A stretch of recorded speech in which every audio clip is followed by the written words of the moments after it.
All right, the Democratic primary is off to a pretty rocky start as the two frontrunners, Joe Biden, creepy Uncle Joe, and Bernie Sanders, are facing a little bit of reckoning as questions swirl now about the coveted Obama endorsement. New York Times reporting that Obama had urged, well, crazy Uncle Joe not to run in 2016. Meanwhile, Senator Bernie Sanders is in some hot water tonight. New documents and footage reviewed by FoxNews.com reveal that he has a history of praising violent socialist revolutionaries and policies such as forced land redistribution, like in Cuba. Here's the reaction, much more. The author of a brand new book just out today. It's on Hannity.com, Amazon.com, bookstores everywhere. It's called Collusion. That's not ripped from the day's headlines. Well, sometimes you get lucky. And by the way, if you're in New York or New Jersey, you're going to be at Ridgewood New Jersey Bookends at 6 o'clock tomorrow. 6 o'clock. Eastern. Good to see you. How are you? I never see you in the studio much. It was collusion. It was now the New York Times, 2.5 years of lying. Yes. Now they're saying, it looks like it was probably Russian disinformation. Now Bob Woodward... Is this going to be wild if it turns out that entire dossier was a plant by the Russians? Mr. Speaker, they never verified it, and they used it in 4 FISA applications, and it was a backdoor into all of Trump campaign world. But if you knew Trump was bad, why would you verify it? Because it fit all of your previous beliefs. You see, you're saying that with a smile. That's an attempt. Remember, they leaked it to the Washington Post. It's a coup d'etat. Trump is right. Trump's language when he interviewed you, or you interviewed him, I guess. The other way. It's sort of he interviews himself. It's sort of a two-way street. But his comments, which the news media reacted to negatively, as they should, because they're his enemies, this was an attempted coup d'etat. This was an effort by a group of people to undermine the choice of the American people because they had arrogated to themselves that they were morally superior and they had the right to deny us the constitutional system. That's what it was.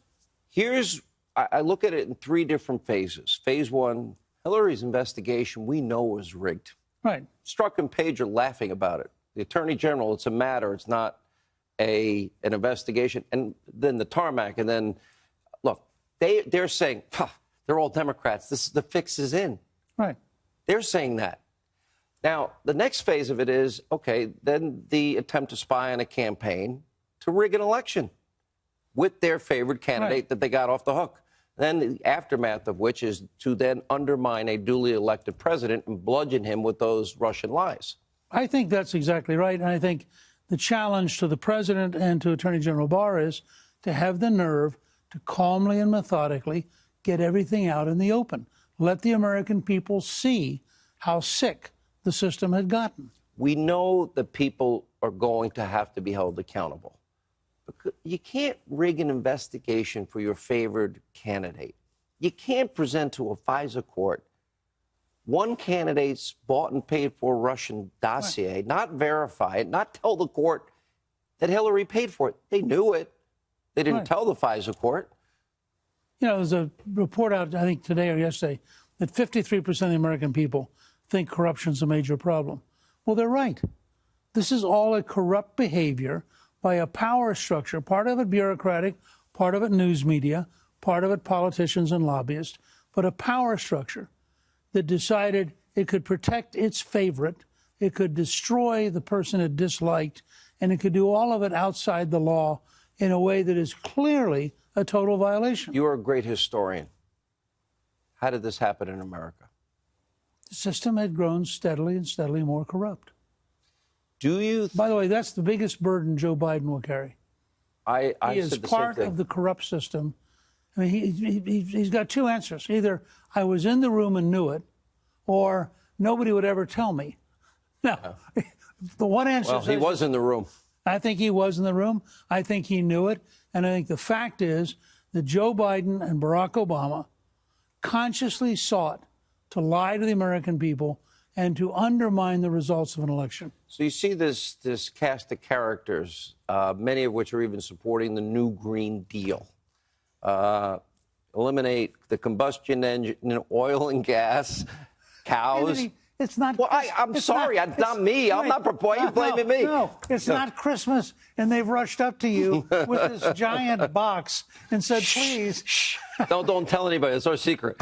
But that's 2020 candidates are saying they support this. That's because nobody yet has gone to their districts and said, "Let me explain how really stupid this is." Well, okay, but you got frankly like. You got 100 Democrats and in the Senate and the House that like it. You got presidential candidates that like it. Right. Who do you think They're is going to? Two questions. Who's going to win this primary? Who do you think? Do you think it's Biden? Do you think it's Sanders? Do you think it's somebody else? Well, I never can say right. I think it's is it Buttigieg? Yeah, it's Buttigieg. Yeah, Buttigieg. Mayor Pete. I'm trying. Yeah. I think he has the best chance because he's the most like Jimmy Carter. That is, he's a blank slate. Everybody can pretend they like him without ever knowing what he really stands for. And if he's clever, he'll always be like number 3 or number 4 until they get to the vote. Okay, who do you think would be the toughest for President Trump? Look, we always vote peace and prosperity. We've never had a better economy. Are you better off than you were 4 years ago? I know how much the president likes you, and so I'm a little cautious to say this because he'll probably see this. Oh, boy. No, the biggest challenger to Donald Trump's reelection is Donald Trump. Why?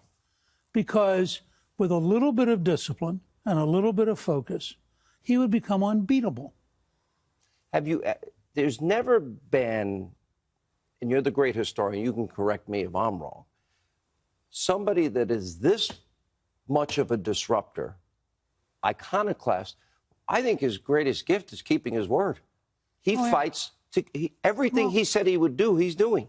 Look, I keep telling people, Biden wants to run as Mr. Likeable, pleasant guy. Yeah. Trump is going to ultimately run as Mr. Tough guy who gets things done. The country's got to decide in a real world, do you want this nice, pleasant doofus who's not going to get anything done, or do you want this tough guy who has weaknesses, but by God, he gets things done? What about the Biden-Obama record, 13 million more Americans on food stamps, 8 million more in poverty? You've heard me say that a lot. I doubt if we'll get to that with Biden because he's going to fall apart first. So you think it's Buttigieg? If you had to guess today, If I had to guess today, it's Buttigieg. Now, you can play this later on this fall. No, I'm going to play it forever. Laugh at me. Well, okay. We might do that just for fun. Well, collusion ripped up right out of the headlines. If you're in New Jersey, bookend 6 p.m. tomorrow. You know, it cracks me up. This is a novel, but it's real life. That's right. Mr. Speaker, always good to see you. Great, Thanks so much for being with us.